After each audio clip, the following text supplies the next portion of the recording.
Hello guys, welcome to the Agros channel. जैसे कि आप लोगों को पता है, 2 दिन पहले यानी कि 20 मार्च 2023 को एनटीए ने CUET PG 2023 का नोटिफिकेशन जारी कर दिया था। और नोटिफिकेशन से हम लोग को ये पता चला कि 20 मार्च से ही हम लोग अपना एप्लीकेशन फॉर्म सबमिट कर सकते हैं। तो चलिए बिना देरी करते हुए देखते हैं कि नोटिफिकेशन में क्या क्या था। आज हम लोग मेनली देखेंगे इंपॉर्टेंट डेट्स, उसके बाद एलिजिबिलिटी क्राइटेरियाज,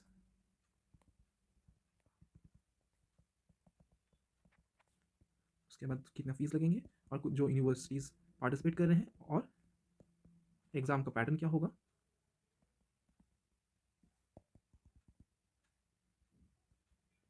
ये सब आज हम लोग देखेंगे, ठीक है। तो चलिए सबसे पहले हम लोग देख लेते हैं इंपॉर्टेंट डेट्स क्या क्या है।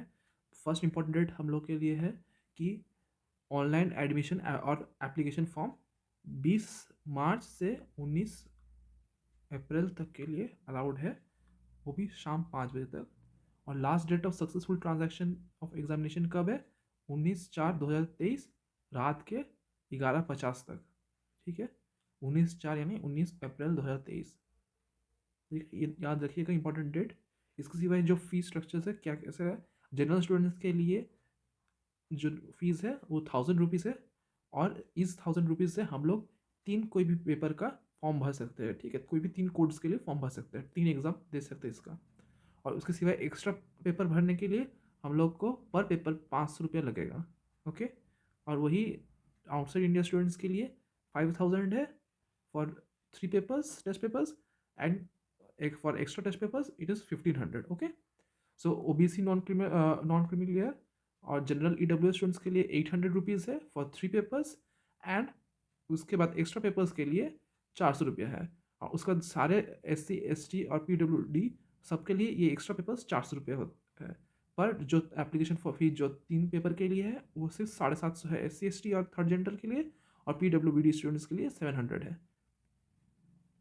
यहाँ पर ये चीज़ ज़रूर नोटिस करिएगा कि जो हम लोग 1000 रुपीज़ के लिए दे रहे हैं, वो 1000 रुपीज़ से हम लोग कोई भी 3 टेस्ट पेपर्स के फॉर्म भर रहे हैं, ठीक है।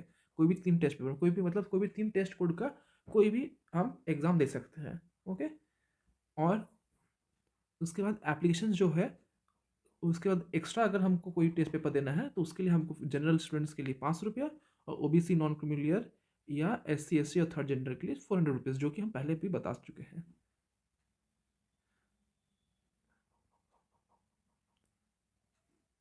हम लोग को पता है कि ऑलमोस्ट डेट्स अनाउंस्ड हो चुके हैं, कि हम लोग को पता है कि PG के डेट्स एग्ज़ाम डेट्स कब है। PG के एग्ज़ाम डेट्स है जून 1 से जून 10 तक, ठीक है। अब किस डे पे कौन सा एग्ज़ाम होगा वो हम लोग फर्दर नोटिस में पता चल जाएगा। इसके सिवाय और एक चीज़ जो गौर करने वाली है कि कोई भी डे पे कोई भी दिन में 2 सेट में एग्ज़ाम होगा, ठीक है। मैंने शिफ्ट 1 शिफ्ट 2 में एग्ज़ाम होगा, और एग्ज़ाम जो है 2 घंटे का होगा, ठीक है। जैसे शिफ्ट 1 में जैसे कि यहाँ पर लिखा हुआ है 10 से 12 बजे तक एग्ज़ाम होगा, और शिफ्ट 2 में 3 बजे से 5 बजे तक। तो यानी मैंने कोई भी अगर आप सेट पकड़ लेते रहे, कोई भी टेस्ट पेपर कोड है, हम पकड़ ले रहे हैं CAPQ1, ये कोड का जो टेस्ट हो गया वो शिफ्ट 1 में हो रहा है, और CAPQ2 का जो कोड है ये टेस्ट हो रहा है शिफ्ट 2 में। इसलिए जो भी फॉर्म भरेंगे तो फॉर्म भरते वक्त हम लोग ध्यान देंगे कि टेस्ट पेपर कोड्स क्या है और उस कोड का एग्ज़ाम किस दिन पड़ रहा है, ठीक है। ये हम लोग को ध्यान देना है, क्योंकि एक ही दिन में अगर एक ही शिफ्ट में 2 टेस्ट कोड अगर आ गया तो फिर आप एक टेस्ट का एग्ज़ाम नहीं दे पाएंगे, और सिर्फ एक ही टेस्ट का कोई एग्ज़ाम दे पाएंगे। जैसे कि CAPQ01 और 02, तो दोनों का टेस्ट अगर शिफ्ट 1 में होता है तो आप सिर्फ CAPQ01 का ही टेस्ट दे पाएंगे, और CAPQ02 का टेस्ट नहीं दे पाएंगे, और आपका पैसा बर्बाद चल जाएगा। इसलिए आप इस चीज़ को ज़रूर ध्यान दीजिएगा कि कोई भी जो टेस्ट कोड आप भर रहे हैं वो अलग दिन में हो, या फिर 2 अलग शिफ्ट में टेस्ट का टाइमिंग्स हो।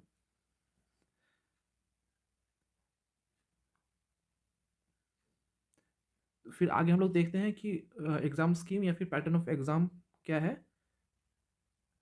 हम लोग का जो मोड ऑफ एग्जामिनेशन होगा वो कंप्यूटर बेस्ड टेस्ट होगा, यानी CBT मोड, या फिर हम लोग बोल सकते हैं कि ऑनलाइन मोड। हम लोग सेंटर में जाना होगा, वहाँ पर कंप्यूटर्स अवेलेबल होंगे और आपको कंप्यूटर्स में स्क्रीन पे क्वेश्चंस आएंगे और आपको कंप्यूटर स्क्रीन में ही आंसर देना होगा। एमसीक्यू मोड क्वेश्चंस हो गए, ठीक है। अब उस जो मीडियम ऑफ क्वेश्चन पेपर है वो इंग्लिश या हिंदी हो सकता है, ठीक है, वो या फिर यानी bilingual, except for the language paper. जैसे कि अगर हम संस्कृत पेपर का फॉर्म भर रहे हैं तो संस्कृत जो सारे क्वेश्चन संस्कृत में ही रहेंगे। ओके, तो उसके बाद कोई भी क्वेश्चन पेपर को हम लोग दो हिस्से में ये किया तोड़ा गया है। जैसे कि एक 100 टोटल 100 क्वेश्चंस रहेंगे। ओके, टोटल 100 क्वेश्चंस रहेंगे कोई भी क्वेश्चन पेपर में। तो फर्स्ट एक दो टाइप के पैटर्न्स है, टोटल 3 टाइप के पैटर्न्स है। उसमें से फर्स्ट पैटर्न में एक है कि जैसे कि COQPO03, ये कोड का जो भी सब्जेक्ट है उस कोड का ये पैटर्न होगा, क्वेश्चन पैटर्न, कि पार्ट ए में 25 क्वेश्चंस रहेंगे जो हिंदी या इंग्लिश लैंग्वेज में रहेंगे, कंप्रीहेंडेड वर्बल एबिलिटी पार्ट, यानी हिंदी या इंग्लिश का पार्ट रहेगा इसमें 25 क्वेश्चंस का। और पार्ट बी में 75 डोमेन नॉलेज कैंपस क्वेश्चन रहेगा। जैसे कि अगर COP की 3 हम पकड़ लेते हैं कि सोशल स्टडीज़ का सब्जेक्ट है इसमें, तो सोशल स्टडीज़ यहाँ पर अगर सोशल स्टडीज़ से क्वेश्चन आएंगे मेनली। ओके, ये हो गया। अब पार्ट टू, टाइप टू में इसमें बहुत सारे कोड्स हैं, ठीक है।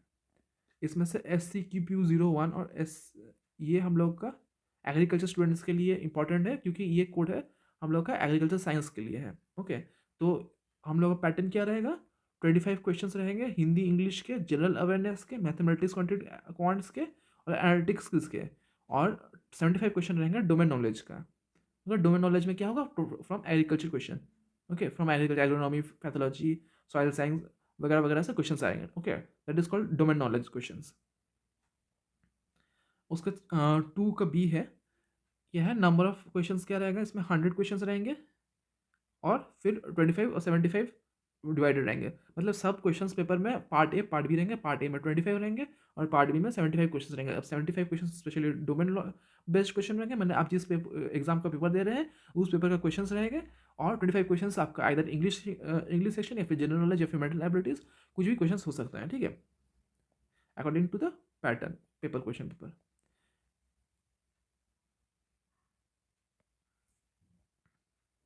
और एक चीज़ है कि कैंडिडेट्स मैक्सिमम 20 टेस्ट पेपर्स दे सकते हैं, ठीक है, उससे ज़्यादा क्वेश्चन टेस्ट पेपर्स नहीं दे सकते, मैक्सिमम 20 टेस्ट पेपर्स ही सिर्फ दे सकते हैं। ओके, मार्किंग स्कीम हम लोग को पता है क्या है, ईच क्वेश्चन कैरीज 4 मार्क्स और एक नेगेटिव मार्क्स होंगे पर क्वेश्चन के लिए अगर रॉन्ग हुआ तो। और आपको सिलेबस चेक करना है तो आप कोई भी पेपर का, तो सिलेबस आप यहाँ से चेक कर सकते हैं, सिलेबस अपलोडेड है इस लिंक पे। ओके, ध्यान से देख लीजिएगा सिलेबस क्या है। और कोई भी, जैसे कि आप एग्रीकल्चर साइंस का स्टूडेंट है तो आप रिक्वेस्ट कर सकते हैं कमेंट सेक्शन में कि हम अलग से एक वीडियो बना देंगे कि एग्रीकल्चर साइंस स्टूडेंट्स के लिए क्या सिलेबस है और कहाँ कहाँ से पढ़ने से चल जाएगा। उसके बाद हम लोग देखेंगे एलिजिबिलिटी क्राइटेरिया। एलिजिबिलिटी क्राइटेरिया में क्या है, एज लिमिट एक है, एज लिमिट क्या है, कुछ नहीं है, ठीक है, there is no age limit for giving CUT PG 23। Okay, और एक चीज़ है कि जो कैंडिडेट्स पास हो चुके हैं या फिर अपियर कर रहे 2023 में, जो अपना फाइनल ईयर का एग्ज़ाम देने वाला है 2023 में, वो स्टूडेंट्स एग्ज़ाम के लिए एलिजिबल है, ठीक है।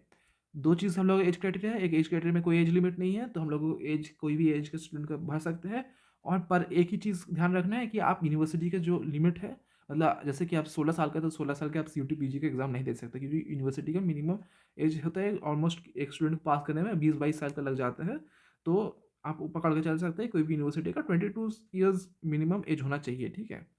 और ये लास्ट लाइन का मतलब वही है।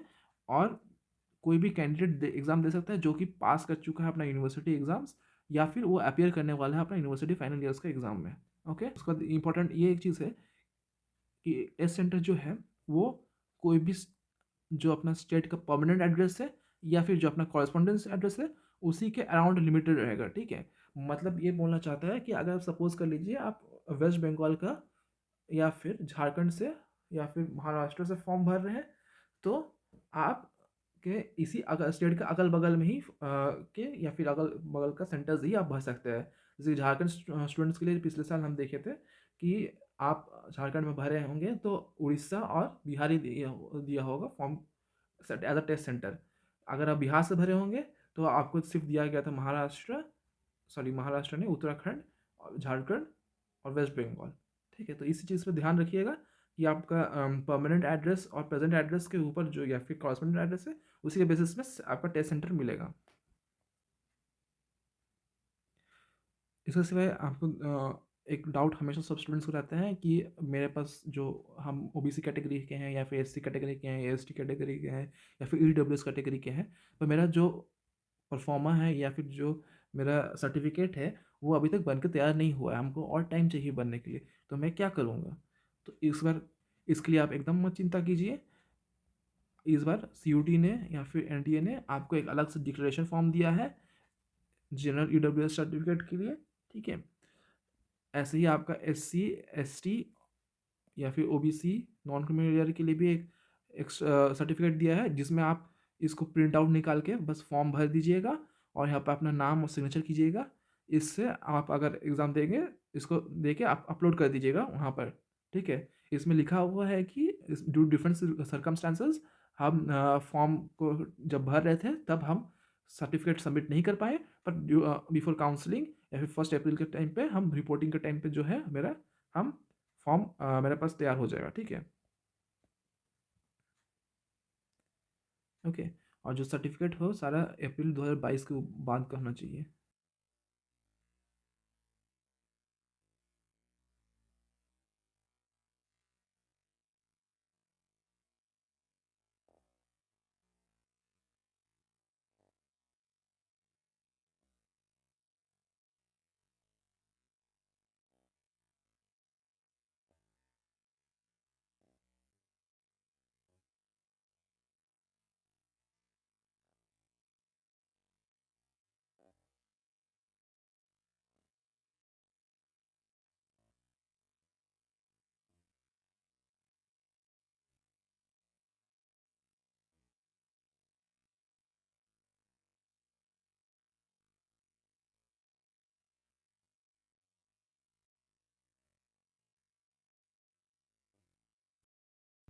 क्योंकि वीडियो बहुत लंबा हो जा रहा था, इसका सेकंड पार्ट में बाकी हम लोग कंटिन्यू करेंगे।